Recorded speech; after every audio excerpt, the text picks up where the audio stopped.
our first speaker of the rally, we have Betsy Driver. She is New Jersey Councilperson. This is the first journalist and an openly intersex person to be elected to the public house in the USA, and a co-founder of the Intersex Awareness Day. And she's coming, y'all. Oh, she's coming all the way from Flemington, New Jersey. All right, y'all, here she goes. Oh, good afternoon. Thanks for coming, everybody. The day I was born over 50 years ago, I was born, my simple act of being born, I was defiantly different. The moment I came out of my mother's womb. Every person with an intersex variation is born defiantly different.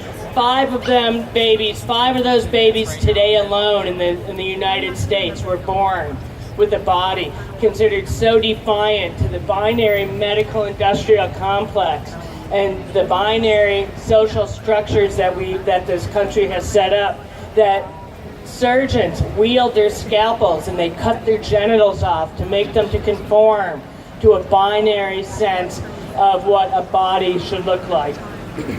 What those scalpels wielded by surgeons and socially accepted by some in our society can change is who we are. Bold, courageous, willing to stand up and tell our stories about medicalized sexual abuse that we are subjected to as children. When I discovered my own history, I acted on it, not as a tool of shame, but as a tool for change. I started the first online social support group for those born with a body defiantly different. I started the now internationally recognized Intersex Awareness Day. And I gotta unfold my paper here. I ran for public office, open about my difference. And I did these things with pride, proud of my defiantly different body. I ran because I knew one way to end intersex genital mutilation was to claim my seat at the table. I'm certainly not the first person with an intersex variation to hold public office. I'm sure there are more before me, but they were not open. I am the first person in the U.S. to hold public office openly and honest about my intersex history and variation.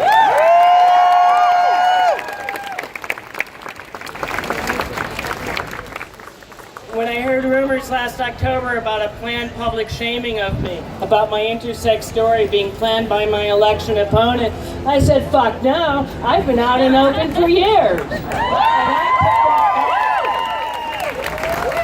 I immediately took the wind out of his sails. I shared my own story, timing it to coincide with Intersex Awareness Day just 2 weeks before the election. It wasn't exactly a secret. Anybody with Google could find out where I've been in my life. In fact, I used it as a platform to talk about why it's okay to be different, and how being a leader and raising awareness about intersex trained me to be a community organizer and a leader that would be a good thing for my 1.1 square mile town of Flemington, New Jersey. And I used it to talk about secrets, how secrets in families are bad, and secrets in government are bad. It must have resonated. 2 weeks later, I won by a landslide in a town that never elected an LGBTQIA person before, and usually only elects Republicans.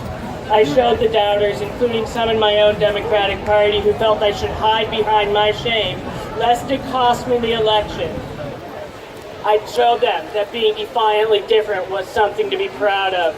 Earlier this month, I was able to get passed by a unanimous vote of the Republican majority on Council of Flemington's first ever Pride resolution, declaring June to be Pride Month in our small borough.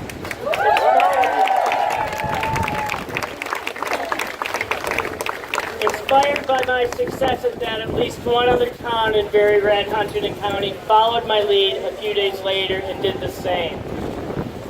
This year, I'm trying to replicate my early success and hope to become the nation's first ever openly intersex mayor.